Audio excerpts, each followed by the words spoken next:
ऐसा घराना बना करके दिया, हमें ऐसी पार्टी बना करके दी जिसकी दीवारें और दरवाजे इतने मजबूत हैं कि ना कोई गद्दार इसके अंदर आ सकता है और ना कोई ईमानदार इसके बाहर जा सकता। साथियों, सदियों से हमें क्या दिया गया? हमें जाति दी गई, हमें अपमान दिया गया, अंधविश्वास दिया गया, अधिकारों से वंचित रखा गया। लेकिन जिस दिन हमें बाबा साहब का संविधान मिला, जिस दिन हमें बाबा साहब का लिखा हुआ संविधान मिला, उस दिन हमने समझ लिया कि हम गुलाम नहीं हैं, हम इस देश के असल मालिक हैं। और उसी दिन से हमारी क्रांति शुरू हो गई। साथियों, याद रखना, यह लड़ाई सिर्फ चुनाव की नहीं है, ये लड़ाई सिर्फ चुनाव की नहीं है, ये लड़ाई है बराबरी की, ये लड़ाई है संविधान को बचाने की, ये लड़ाई है स्वाभिमान की, अस्तित्व की, वजूद की, प्रतिनिधित्व की, स्वामित्व की लड़ाई है ये। साथियों, बाबा साहब ने चेतावनी दी थी कि पूंजी और पूंजीपति में अंतर होता है। किसी भी देश की पूंजी बढ़नी चाहिए, पूंजीवाद नहीं या पूंजीपतियों की संख्या नहीं। परंतु इस मोदी की सरकार में पूंजी बढ़ना तो छोड़ दीजिए, पूंजीवाद और पूंजीपतियों की संख्या चरम पर पहुंच गई। हम लड़ रहे हैं इजराइल, अमेरिका और ईरान से, लेकिन कंगाली की मार कौन झेल रहा है? जब जब इस देश में कोई आर्थिक संकट आता है, कोई बीमारी का संकट आता है, कोई आपदा और विपदा आती है, तो लाइनों में कौन लगा होता है? हमारा दलित समाज, हमारा बहुजन समाज। क्या किसी ने, जब नोटबंदी हुई थी तो किसी ने अंबानी और अडानी को देखा था लाइन में लगे हुए? किसी ने उनके बच्चों को देखा था लाइन में लगे हुए? किसी ने नहीं देखा। जब कोरोना काल आया तो अस्पतालों के अंदर, अस्पतालों के बाहर किसकी लाशें पड़ी थी? हमारे बहुजन समाज की। और आज जब तेल का और गैस का संकट आया है तो बाहर किसकी लाइनें लगी है? हमारे दलित और बहुजन समाज। तो इसे आपको समझना पड़ेगा। मोदी ने कहा था, मैं देश नहीं झुकने दूंगा, मैं देश नहीं बिकने दूंगा। आज ये देश बिकने की कगार पे खड़ा है और झुक तो उसी दिन गया था जिस दिन हमारी मणिपुर की आदिवासी महिलाओं को नग्न करके घुमाया गया था, उनकी नुमाइश कराई गई थी।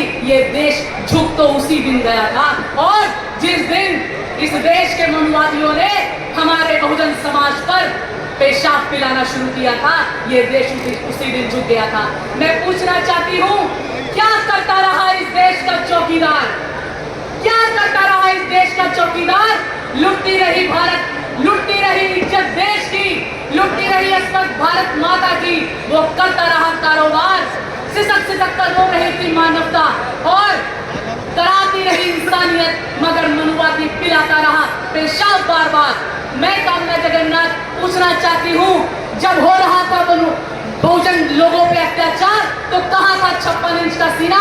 और कहाँ थी हमारी बहुजनों की देवी, हमारी दलितों की देवी? कहाँ थी? इस चुप्पी का जवाब आने वाले समय में 2027 में ये यूपी, उत्तर प्रदेश जरूर देगा, ये शोषित कुपोषित समाज जरूर देगा। और अंत में मैं बोल करके अपनी बातों को खत्म करना चाहती हूँ। जो लोग आज बहुजनों के नेता होने का, बहुजनों के हितैषी होने का ढोंग करते हैं, तो सुन लो कान खोल करके। यूजीसी जब गाइडलाइंस आई, जब बिल आया, तो उस बिल पर सभी बहुजन नेताओं की औकात सामने आ गई, सबकी सच्चाई सामने आ गई, क्योंकि वो बिल नहीं, वो अग्नि परीक्षा थी। और उसमें सिर्फ एक व्यक्ति हमारे साथ खड़ा पाया गया, चंद्रशेखर आजाद रावत। तो मैं इन नेताओं को कभी भी बहुजनिया नहीं कहूंगी, मैं कामना जगन्नाथ इन नेताओं को हमेशा और हमेशा मनुवादी कहूंगी, क्योंकि उन्होंने सिर्फ खाली मनुवादी होने का प्रमाण दिया, बहुजनवादी होने का प्रमाण नहीं दिया। और जो लोग कहते हैं कि इस देश को हिंदू राष्ट्र बनाएंगे, इस देश को हम हिंदू राष्ट्र बनाएंगे और इस देश को जो है, इस देश से संविधान खत्म करेंगे, तो मैं अंतिम बात बोल करके अपनी बातों को विराम देना चाहती हूँ कि जिंदा हूँ भगत सिंह के इनकलाब से, जिंदा हूँ भगत सिंह के इनकलाब से, जय भीम की आवाज से, ना ही रामराज से, ना किसी मनगढ़ंत इतिहास से, ना किसी जुमलेबाज से, ना फरेबी चौकीदार से, ना किसी अवतार से, ना शाखा तीर कमान से देश चलेगा बाबा साहब के संविधान से, बाबा साहब के संविधान से।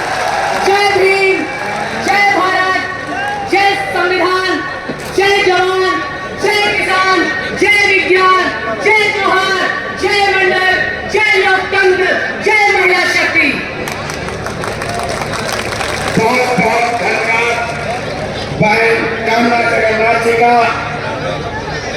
अब हम इसी क्रम में मऊ के पूर्व विधायक जनाब नदीम अहमद साहब से गुजारिश करेंगे